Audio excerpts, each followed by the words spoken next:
Hi, this is Lit with Chris, and in this video I will be exploring the ways in which Sophocles uses doubling in his play Antigone. Chances are that you've heard of Antigone and/or Sophocles, so what exactly is doubling?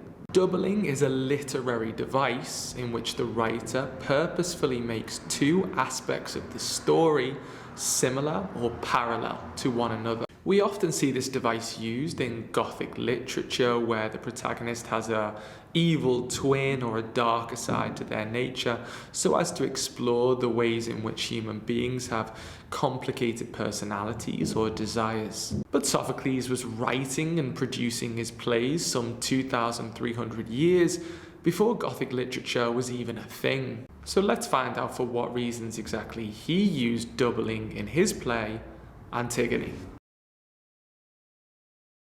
Antigone is a play that was originally performed as part of the Festival of Dionysus. Fundamentally, it was Sophocles' attempt to win a famous and lucrative competition that was held every year in Athens. Therefore, engaging and entertaining the crowd was paramount. One way in which he does this is the doubling of emotional proclamations made by characters as they leave the stage. After Creon learns of someone attempting to bury Polynices' body in the second episode, the sentry who brought him the news is understandably terrified of what might happen to him as a result. Although Creon does threaten a punishment worse than death should the sentry not discover the culprit, he is overjoyed to be allowed to leave alive and splutters that he will never come back. "You've seen the last of me. I'm saved, even now, and I never thought, I never hoped. Dear gods, I owe you all my thanks." And yet, the sentry returns in the very next scene with Antigone in tow. Despite such a pointed and resolute stance in the previous scene, the sentry returns to the palace. This pointed and resolute stance is doubled in the scene between Creon and Haman. As the father and son verbally combust over the topic of Antigone's imprisonment, the conflict builds to the point where Creon callously threatens to have Antigone executed in front of her young fiancé. In response, Haman claims that "you will never see me, never set eyes on my face again," before storming out. However, given the sentry's earlier contradiction about whether or not he would return to the palace, the audience are now left with a sense of doubt and therefore hope about the possibility of a father and son reconciliation. This expectation is maintained up until the play's exodus, at which point it is brutally and savagely subverted, with the news that Haman has stabbed himself before the eyes of his despairing father. Such a conclusion, although predictable given the play's tragic nature, is subtly and successfully obfuscated thanks to Sophocles' use of doubling. Another way in which doubling is utilized by the playwright is the inclusion of the two tragic marriages that feature. The myth of Antigone and her Theban royal family would have been very well known at the time of Sophocles' first production of this play. It would have been like rewriting and restaging a new version of Little Red Riding Hood for European or American audiences. Therefore, when Antigone, faced with an imminent incarceration and certain death, proclaims, "Dear brother, doomed in your marriage murders mine," many, if not all, of the assembled Athenians would have understood the intertextual reference taking place. They would also know that Thebes, the setting for the play and a city-state that were historical rivals of Athens, was an autocracy. Athens, on the other hand, was one of the world's first democracies. Hence, this doubling of Oedipus's incestuous marriage and his daughter's tragic marriage in death can be read as a blatant example of democratic propaganda.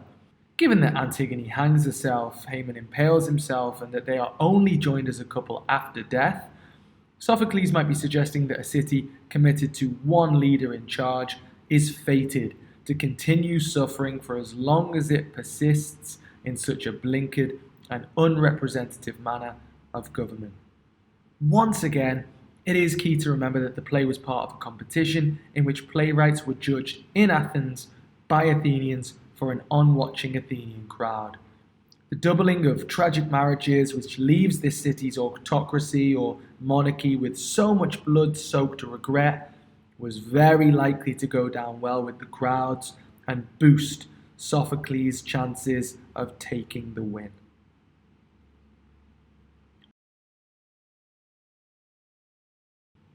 The most blatant use of doubling in the play comes from the way in which the two protagonists are near mirror images of one another. From the outset, both Antigone and Creon seem inflexible when faced with opposition to their respective outlooks. Despite Antigone campaigning for the sanctity of religious law and Creon placing the security of the state above all else, the two characters are portrayed as very much alike in a number of ways. When Ismene refuses to help Antigone bury Polynices' body in the prologue, Antigone reacts by explaining that even if you should have a change of heart, I'd never welcome you in the labour, not with me. Hence revealing her impulsive nature and steadfast attitude even when dealing with a member of her own immediate family. Later, Antigone even refuses to allow her sister to be executed for the same reasons as she, claiming that I have no love for a friend who loves in words alone, suggesting that Ismene is unworthy of dying alongside her, having refused to be part of Polynices' original burial. Similarly, once Antigone is found to be the culprit of burying Polynices, Creon, in the face of having to execute his own niece and son's fiancé, asserts that I am not the man, not now. She is the man, if this victory goes to her and she goes free. Such an unyielding stance shows no sentimentality for the unlikely situation Creon finds himself in, and yet he rigidly persists, much like Antigone before him. Creon perseveres in this attitude even when faced with the objective advice of Tiresias, the blind prophet. When faced with the wrath of the gods, Creon still maintains that never will I tolerate his burial, that traitor. And yet, despite their many parallels, it is only Antigone who can truly be said to remain resolute until the last.